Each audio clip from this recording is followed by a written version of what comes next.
Hello everybody. As you know, we have completed all our assignments in our previous lecture. In the previous lecture also I have given you all the 5 assignments which already I have explained you during the different chapters. So now we are going to move today to our project. Okay. As see I have said you, I told you in the first lecture itself that total 50 marks are there for EVS, and out of that 50, 30 marks are for one project and 20 marks for assignment. So the 20 marks part, that is the assignment part, I have finished it from my side. Now it is your time. You are going to write down that assignments. Uh, that assignments, 5 assignments, see that you are writing it properly in a notebook, whether it is last year's EVS notebook or you can make a new EVS notebook. Write all that assignments in a particular notebook. Don't write it on some pages and all. Okay. Then let us see what are the conditions in the next month or after that regarding this pandemic, and whatever will be decided, whether project book will be given or whatever it is, that I will inform you later. So for till now, what you are going to do is you are going to write down the assignments in a notebook. Okay, long notebook, you prepare it and you write the assignments. Okay, now we'll move on to the project. Okay, so now see, for a project, as I told you, you are going to write only one project. Only one project you have to do for 30 marks.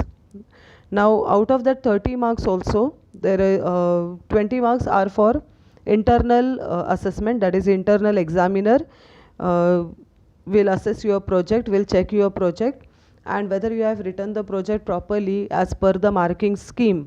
Accordingly you will get that marks out of 20. Okay, and 10 marks will be given by the external examiner. Okay, so your project marks, that is 30 marks, are divided into internal assessment and external assessment.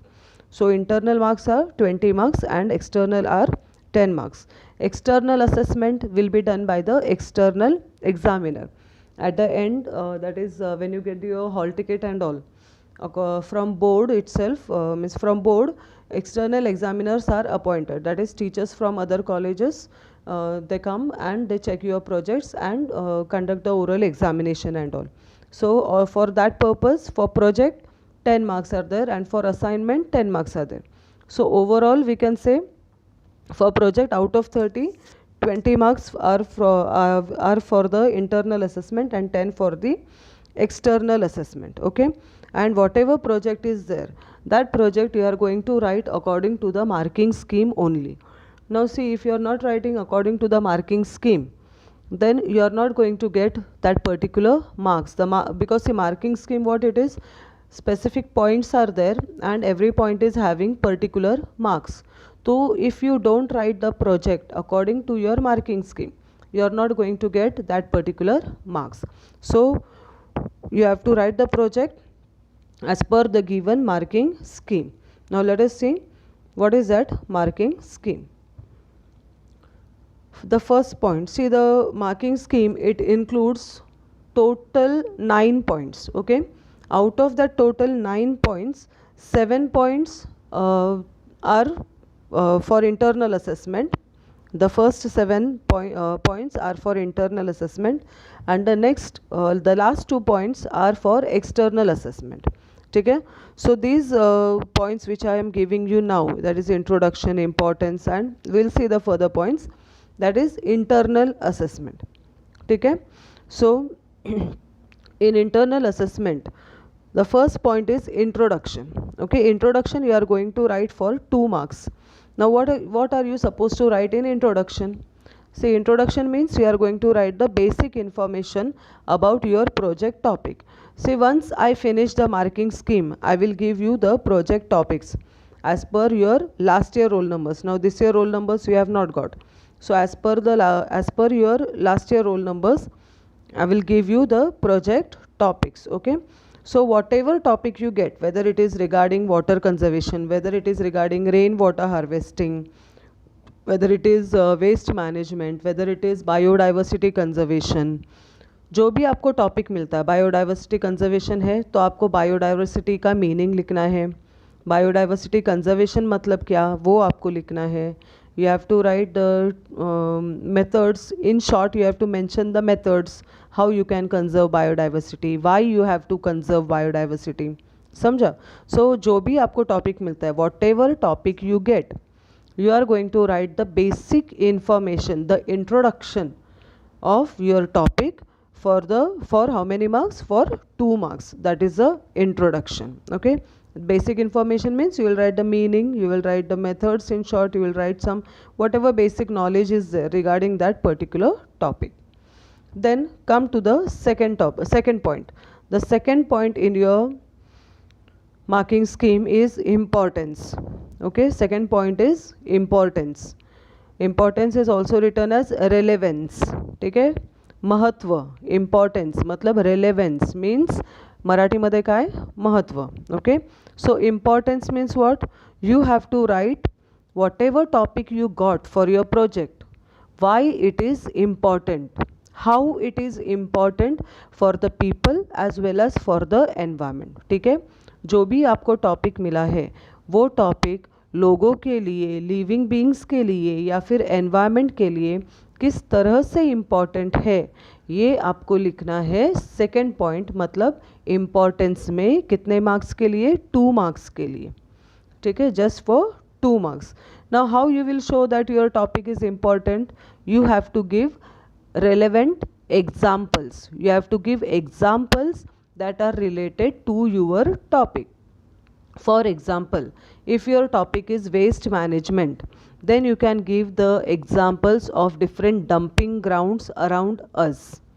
In our Kalyan itself, we are having that Adharwadi dumping ground. Okay, then Devnar we had the dumping ground, Mumbai.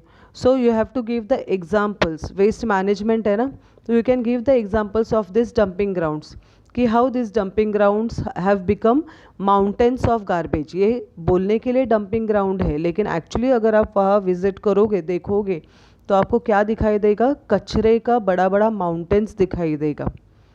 Right? क्यों कचरे का बड़ा बड़ा mountains? क्योंकि हम लोग waste formation, waste generation control नहीं कर रहे. So controlling that waste formation, disposing the waste properly, that itself is waste management. Right? तो अगर वेस्ट मैनेजमेंट हम लोग बराबर नहीं करेंगे तो क्या हो जाएगा? ज़्यादा से ज़्यादा कचरा इकट्ठा होगा. ज़्यादा से ज़्यादा कचरा होगा तो क्या होगा?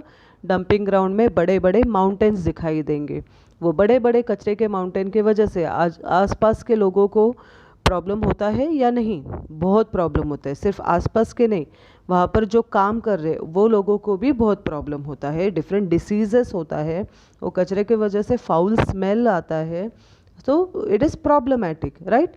तो like this you have to give examples that are related to your topic. आपके टॉपिक से रिलेटेड 4-5 आपको एग्जाम्पल्स वहाँ पर लिखना है, जिससे आप ये बता सकते हो, प्रूव कर सकते हो कि आपका जो टॉपिक मिला है वो एक इम्पॉर्टेंट टॉपिक है पब्लिक के, पीपल के लिए एज वेल एज एनवायरनमेंट के लिए.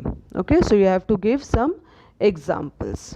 Got it? This is for how many marks? This is for 2 marks. Now next, that is the third point. The third point is objectives. Okay, now objectives you have to write for 2 marks. Now for 2 marks, how many objectives you are going to write? You are going to write 4 objectives. Okay, how many?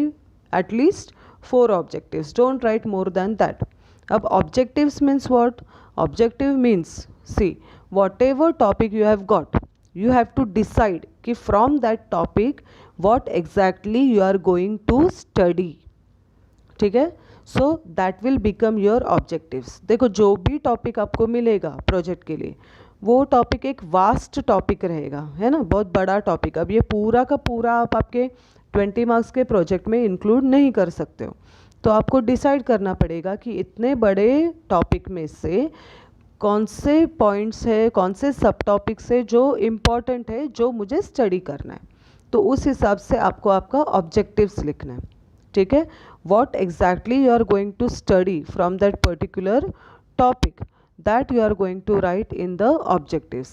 जैसे देखो, for example, जैसे I told waste management से related अगर आपका project होगा, मैं देखो बोल रही हूँ हमेशा रिलेटेड, मतलब आपको जो भी टॉपिक्स मिलेगा वो डायरेक्ट, मतलब जैसे वेस्ट मैनेजमेंट से रिलेटेड कुछ फाइंड करना होगा, ऐसे टॉपिक्स आपको मिलेगा, ठीक है। तो समझो वेस्ट मैनेजमेंट से रिलेटेड कोई टॉपिक मिलता है, तो वेस्ट मैनेजमेंट तो बहुत बड़ा टॉपिक है, राइट। तो उसमें से आपको क्या करना है, जो इम्पोर्टेंट सब टॉपिक्स है, 3-4 इम्पॉर्टेंट सब टॉपिक्स है, वो आप सिलेक्ट करो। जैसे देखो फिर आपका ऑब्जेक्टिव्स क्या रहेगा, फर्स्ट ऑब्जेक्टिव सपोज फिर रहेगा to study the methods of waste management, मतलब मैं जब प्रोजेक्ट के लिए काम करूँगी तब मैं मेथड्स जो है वेस्ट मैनेजमेंट के, वो मेथड्स का मैं इंफॉर्मेशन निकालूंगी, राइट। सिमिलरली सेकेंड ऑब्जेक्टिव आप लिख सकते हो कि to study the importance of waste management, waste management क्यों करना है, क्या ज़रूरत है, ये मुझे फाइंड करना है। Third objective I can write to find out areas or places where there is a lot of problem of waste disposal, ये मेरा एक ऑब्जेक्टिव है, क्योंकि मुझे टॉपिक मिला है waste management.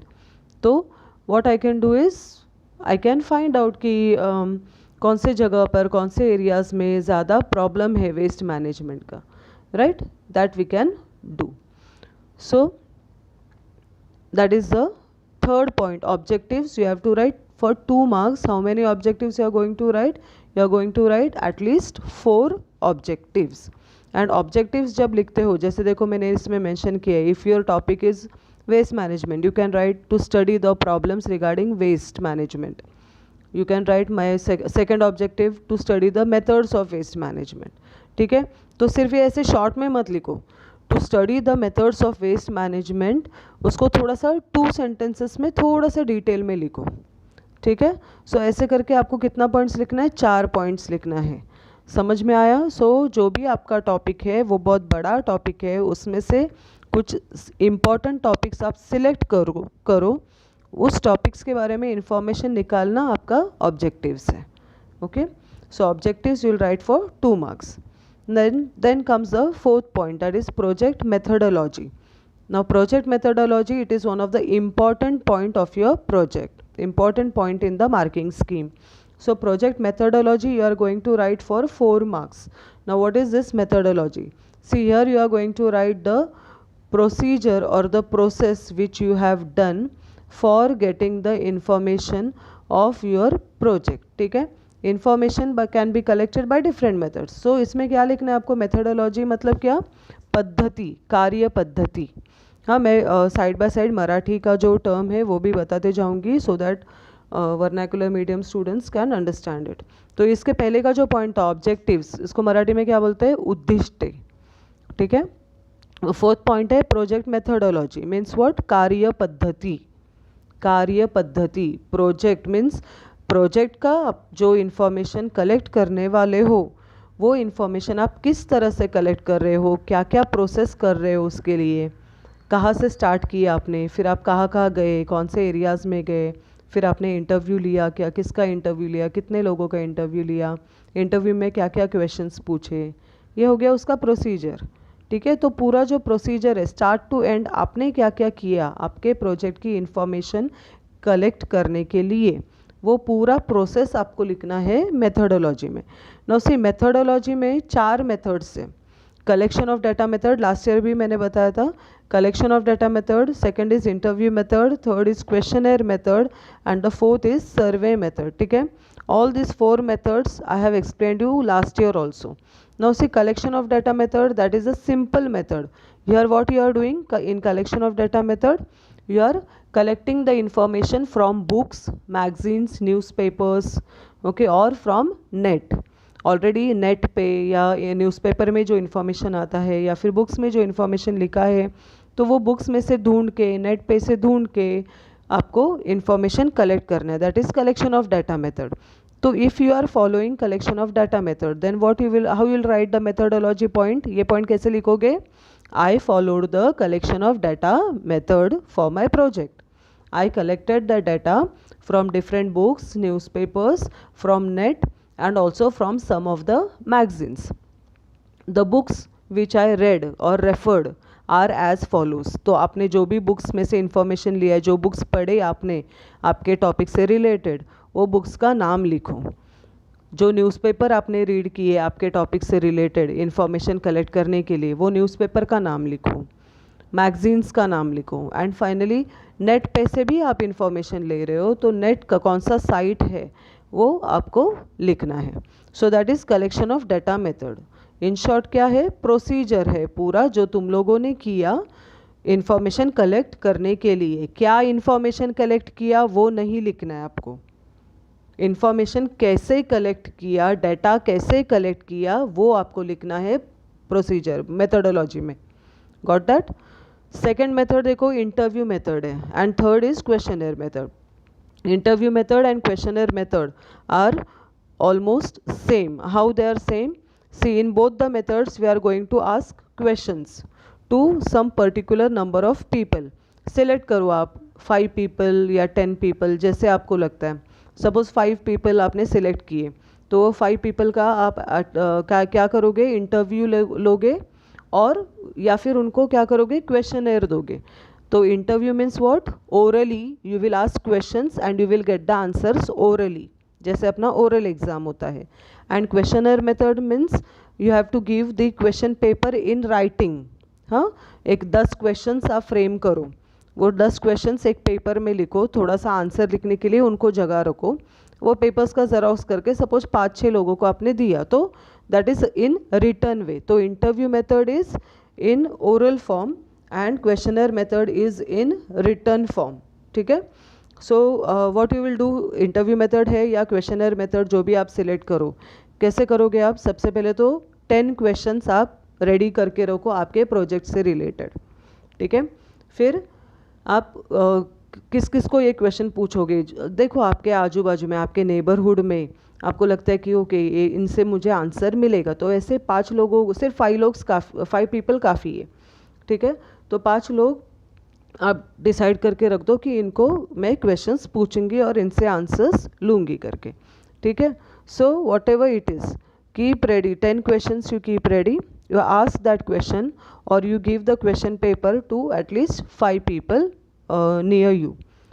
Got it? So that is the interview method and questionnaire method. So if you are following that interview method or questionnaire method, so how you will write methodology point, I followed the interview method for my project, या फिर I followed the questionnaire method for my project, I conducted an interview for 5 people. ठीक है। या फिर I gave the questionnaire to 5 people. I asked them the following 10 questions related to my topic या regarding my topic. कौन से 10 questions आपने पूछे वो 10 questions लिखो। Right? So this is your methodology if you are following interview method या questionnaire method. Got it? And एक बात ध्यान रखो कि समझो आपने 5 people select किया है, if you have selected 5 people, वो 5 पीपल को 10 क्वेश्चंस जो आपने रेडी किए वही 10 क्वेश्चंस आप सबको पूछोगे, अलग अलग नहीं। ठीक है। फर्स्ट पर्सन का इंटरव्यू लिया, 10 क्वेश्चंस आपने पूछा, वही 10 क्वेश्चंस आपको सेकंड पर्सन को पूछना है, वही 10 क्वेश्चन आपको थर्ड को पूछना है। Got that? क्वेश्चनर में भी सेम क्वेश्चन पेपर रहेगा जो आपको 5 लोगों से फिल करके लेना है। समझ में आया? ओके। नाउ फोर्थ मेथड देखो कौन सा है, सर्वे मेथड है। सर्वे मतलब आप खुद होके you will visit some of the areas.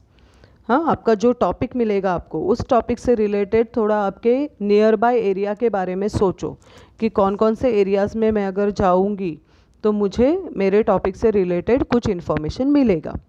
Right? जैसे अगर ये अपना क्राउडेड एरियाज से रिलेटेड कुछ टॉपिक रहेगा या नॉइज़ पोल्यूशन से रिलेटेड कुछ टॉपिक रहेगा तो आपको कौन से एरियाज सिलेक्ट करने पड़ेंगे, क्राउडेड एरियाज सिलेक्ट करने पड़ेंगे।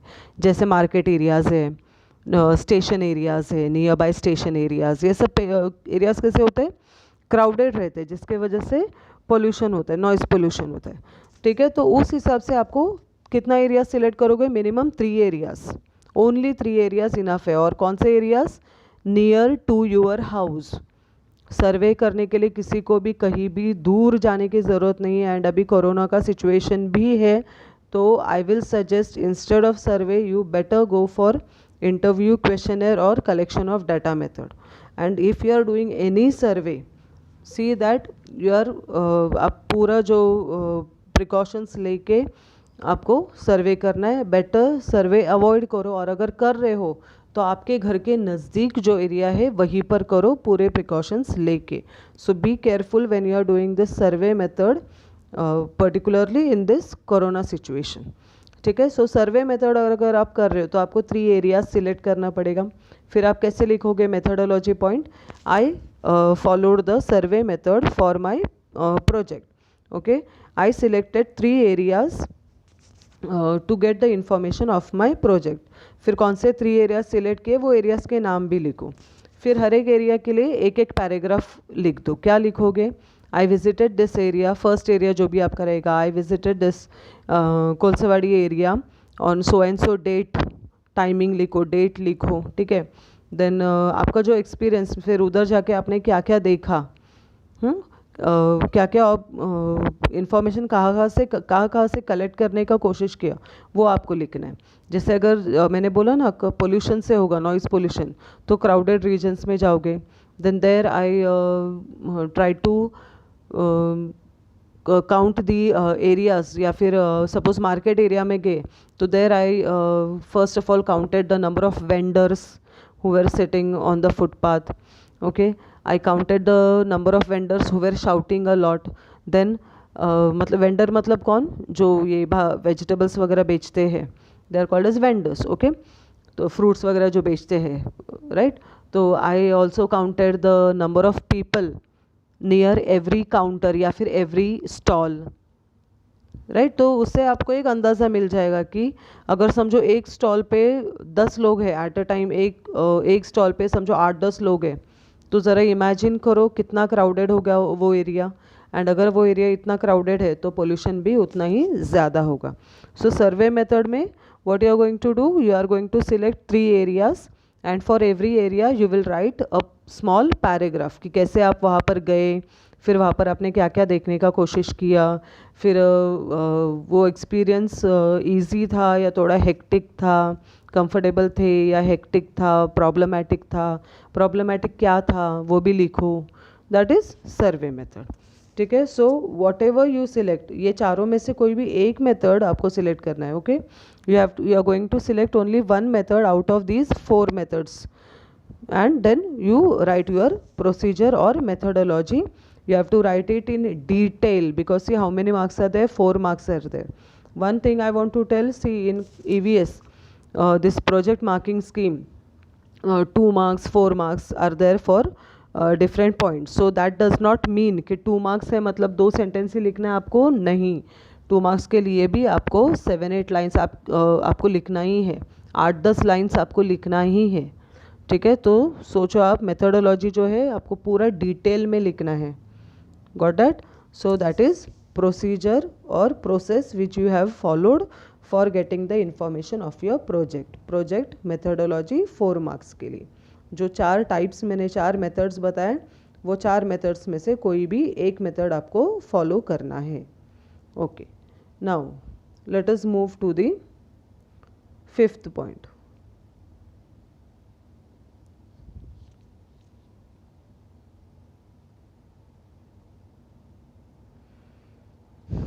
Okay, the 5th point is observations. Observations को मराठी में क्या बोलते हैं? निरीक्षणे. ठीक है. ऑब्जर्वेशन मीन्स निरीक्षणे. Observations you are going to write for how many marks? 4 marks. ठीक है. Now what is this observation? See, आप मेथडोलॉजी कंप्लीट करने के बाद when you finish the methodology you are going to have a lot of information with you. ठीक है. So from that information you will select 10 to 12 important points and that points you will write in the observations. Okay. जो भी आपने interview method लिया है, questionnaire method किया है, तो आपको आंसर्स मिलेंगे ना सामने के लोगों से, वो आंसर्स में से आपको इम्पॉर्टेंट पॉइंट्स निकाल के आपको ऑब्जर्वेशन में लिखना है. नाउ वन मोर थिंग, अब ऑब्जर्वेशंस आप टेबल फॉर्म में भी लिख सकते हो, पॉइंट वाइज भी लिख सकते हो. एंड आपको जब टॉपिक मिलेगा, समझो अभी देखो लास्ट ईयर का टॉपिक्स आपको पता है ना कि मेक अ लिस्ट, मैंने ऐसा टॉपिक्स दिया था कि make a list of botanical gardens in India, है ना. तो ऑब्जर्वेशन में क्या आएगा, वो लिस्ट आएगा बोटानिकल गार्डन्स का, बराबर, right. So it will be easy. हाँ, सो जो भी आपको मतलब इधर ऑब्जर्वेशंस में एग्जैक्ट क्या आएगा, एग्जैक्ट कौन सा आंसर आएगा, जो आपका क्वेश्चन दिया है ना प्रोजेक्ट का कि make a list of so and so, right, make a list of 15 medicinal plants at your home and the uses, तो वो टेबल आएगा ऑब्जर्वेशन में, मेडिसिनल प्लांट एंड यूजेस. अगर आपको मैं टॉपिक दूँ कि राइट अबाउट 5 एनवायरमेंटलिस्ट, मतलब जो लोग एनवायरनमेंट के लिए काम करते हो, तो right the information about 5 environmentalist, तो आप क्या करोगे, ऑब्जर्वेशन में क्या लिखोगे, 5 एनवायरमेंटलिस्ट का इन्फॉर्मेशन लिखोगे, राइट. ये इन्फॉर्मेशन आपको कहाँ से मिला, आपने कैसे कलेक्ट किया, मेथडोलॉजी पॉइंट में आपने कलेक्ट किया, चारों में से कोई भी एक मेथड फॉलो करके. समझ में आ रहा है. तो ऑब्जर्वेशन में क्या आएगा, आपका आपने जो भी इन्फॉर्मेशन कलेक्ट किया है, हाँ, प्रोजेक्ट के बारे में, उस इन्फॉर्मेशन को अच्छे से पढ़ के समझ के उसमें से जो इम्पॉर्टेंट पॉइंट्स है वो आप लिखोगे ऑब्जर्वेशंस में. देखो आपको इन्फॉर्मेशन तो बहुत मिलेगा मेथडोलॉजी ख़त्म होने के बाद, लेकिन पूरा इन्फॉर्मेशन लिखोगे क्या आप, नहीं. आपको कितना इन्फॉर्मेशन लिखना है, जो इम्पॉर्टेंट है, हाँ, वो इम्पॉर्टेंट इन्फॉर्मेशन आपको लिखना है ऑब्जर्वेशन में. हाउ मेनी मार्क्स, 4 मार्क्स के लिए. Got that. So very easy it is. Come to the next point. Observations के बाद, ऑब्जर्वेशन के बाद आ रहा है analysis, that is for 4 marks again. Now here what you are going to do, analysis मतलब विश्लेषण. एनालिसिस मीन्स विश्लेषण.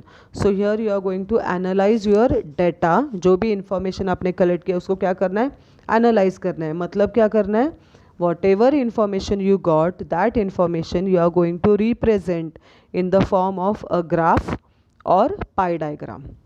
ठीक है, आपको जो भी इंफॉर्मेशन मिला है उस इंफॉर्मेशन से रिलेटेड आपको क्या करना है, या तो ग्राफ बनाओ या फिर पाई डायग्राम बनाओ या फिर कोई टेबल बनाओ. जैसे टैली मार्किंग वगैरह होता है ना, अगर आपका प्रोजेक्ट उस टाइप का है कि आप टैली मार्किंग वगैरह दे सकते हो, तो वैसा टेबल बनाओ. Got that. That is analysis. What ever you do, जैसे लाइक सी, अगर वेस्ट मैनेजमेंट से रिलेटेड नहीं, सपोज देखो जैसे मैंने आपको एग्जांपल दिया कि make a list of botanical gardens in India, तो आप क्या कर सकते हो, इंडिया में स्टेट वाइज आप बोटानिकल गार्डन्स का एक ग्राफ बना सकते हो. ठीक है, बैंगलोर, ये बैंगलोर स्टेट है, बेंगलुरु, ओके, देन कोलकाता है, देन अपना महाराष्ट्र है, देन केरला है. ऐसा स्टेट वाइज हर एक स्टेट में कितना बोटानिकल गार्डन्स है. सपोज बेंगलुरु में ज़्यादा है, केरला में ज़्यादा है, तो उनका ग्राफ ऊपर जाएगा, राइट. तो वैसा एक ग्राफ बना सकते हो आप स्टेट वाइज. समझ में आ रहा है. सो दैट इज़ एनालिसिस. तो या तो आपके प्रोजेक्ट से रिलेटेड ग्राफ बनाओ या फिर पाई डायग्राम बनाओ. ठीक है, जो भी बना रहे हो आप, see that you are making it, you are drawing it with a pencil only. Pencil से ही बनाना है. अगर आप ग्राफ बना रहे हो तो प्रॉपर ग्राफ पेपर पे बनाना है आपको. Proper X and Y axis बताओ, स्केल आपको मेंशन करना है, फिर वेरिएबल्स मतलब एक्स एक्सिस पे क्या दिखा रहे हो, वाई एक्सिस पे क्या रिप्रेजेंट कर रहे हो, ये भी आपको लिखना है. जब तक आप वो नहीं लिखते हो आपका ग्राफ ज़ीरो है, मीनिंगलेस है, किसी को भी वो ग्राफ पता नहीं चलेगा कि क्या है करके. ओके, सो ग्राफ बनाओ या फिर पाई डायग्राम बनाओ. See that you are following all the rules regarding that graph और पाई डायग्राम. पाई डायग्राम अगर आप बना रहे हो तो बराबर प्रपोर्शन वाइज उसको डिवाइड करना है वो सर्कल को. ठीक है, वो सर्कल को डिवाइड करने के बाद में उसमें बहुत सारा ऐसा रंगोली वगैरह बना के नहीं रखना है. सिंपल रखो जिससे पाई डायग्राम देख के पता चलेगा कि आपने क्या फाइंड किया है, आपका एनालिसिस क्या है. ठीक है, so analysis means whatever information you have collected, you are going to plot a graph or you are going to draw a pie diagram according to that particular information. समझ में आया. so that is analysis. analysis भी important है. कितने marks के लिए, 4 marks के लिए. now come to the last point of your internal assessment. last point is result which you have to write for 2 marks. तो पूरा प्रोजेक्ट होने के बाद आपका जो ओपिनियन है, जो भी व्यू है उस पर्टिकुलर टॉपिक के बारे में, वो आपको लिखना है रिजल्ट में. ठीक है, जो भी आपका व्यू है, जो भी आप फील करते हो कि नहीं ये ऐसा होना चाहिए था, ये ऐसा होना चाहिए था, या फिर इसके वजह से ये प्रॉब्लम, जो भी आपका व्यू है, आपका ओपिनियन है, वो आपको लिखना है रिजल्ट में only for 2 marks. Again here I am going to tell you that 2 marks है, इसलिए एकदम शॉर्ट में नहीं लिखना है, you are going to write it in detail. So see here we have finish the internal assessment, जो आपका internal examiner यानी कि आपकी EVS टीचर चेक करेगी। सो ये पूरा होता है 20 मार्क्स के लिए। If you count right from the first point till the last point 20 marks हो गया है। Got it. फिर अपना प्रोजेक्ट जो है वो कितने मार्क्स का है? 30 मार्क्स का। तो जो बचा हुआ 10 मार्क्स है, वो 10 मार्क्स किधर जा रहा है? वो 10 मार्क्स आ रहा है एक्सटर्नल असेसमेंट में। Okay, so in external assessment what you are going to do for 10 marks. Now for external assessment there are only 2 points, that is project report and viva. Project report you are going to write for 5 marks and viva, that means oral exam, is for 5 marks. ठीक है, तो what you are going to write in this project report? See, whatever you have written in the project में आपने जितना points लिखा है introduction से लेकर रिजल्ट तक, वही सेम पॉइंट्स आपको रिपीट करना है प्रोजेक्ट रिपोर्ट में। You are going to repeat the same information which already you have written in the project. Okay, but what you are going to do, you are going to summarise, मतलब आपको जो information आपने पहले लिखी है project में 20 mark के लिए, उसी इन्फॉर्मेशन को अभी आपको क्या करना है? शॉर्ट में लिखना है। कितने मार्क्स के लिए? ओनली 5 मार्क्स के लिए। 5 मार्क्स के लिए मतलब समझो अगर आपका प्रोजेक्ट हो रहा है 10 पेजेस का, तो आपका जो रिपोर्ट है वो होगा सिर्फ 3 या 4 पेज का। समझो, आपका प्रोजेक्ट अगर हो रहा है 15 पेजेस का, तो आपका जो रिपोर्ट है वो सिर्फ होगा 3 या 4 पेजेस का। कितने मार्क्स के लिए? ओनली 5 मार्क्स के लिए। But this is compulsory. If you will not write the report, you will not get that 5 marks. Similarly, internal assessment का जो भी points मैंने बोला, उसमें से कोई भी पॉइंट मिसिंग रहेगा तो उस पॉइंट का जो मार्क्स है वो आपको नहीं मिलेगा। अगर आपने रेलेवेंस, इम्पॉर्टेंस नहीं लिखा तो इम्पॉर्टेंस का जो 2 मार्क्स है वो आपको नहीं मिलेगा। अगर आपने रिजल्ट नहीं लिखा तो रिजल्ट का जो 2 मार्क्स है वो आपको नहीं मिलेगा। Got it. तो project report will be checked by the external examiner. ठीक है, and that is for how many marks? That is for 5 marks. Clear? Now last point, what it is? Viva, that is oral exam. So oral exam will be conducted by the external examiner and questions will be asked on your project only, related to your project की यही project आपने क्यों select किया, फिर आपने क्या क्या पढ़ा इसमें, या फिर व्हाट प्रोजेक्ट में कुछ वो पढ़ेंगे, कुछ मीनिंग वगैरह पूछेंगे। Give the meaning of biodiversity, then what do you mean by botanical garden, है ना। What do you mean, how many environmentalist you have studied, उनके नाम बताओ, फिर क्या काम किया उन्होंने। ऐसा जो भी आपने बुक में लिखा है, प्रोजेक्ट में लिखा है, उस बुक में से ही जो भी लिखा है आपने, उस पे से ही आपको क्वेश्चंस पूछे जाएंगे एक्सटर्नल एग्जामिनर से। ठीक है, एंड ये एक्सटर्नल असेसमेंट जो है वो स्ट्रिक्टली एक्सटर्नल एग्जामिनर ही करता है, which are appointed by the board. So उसके लिए कितना मार्क्स है? 5 मार्क्स है। So clear. So internal assessment 20 marks and external assessment 10 marks, ये टोटल हो गया अपना कितना? 30 मार्क्स प्रोजेक्ट का। So here we end with the marking scheme of the project. We'll meet in the next lecture. In the next lecture I'll give you the topics that are topics as per your roll number. ठीक है, so till then bye bye.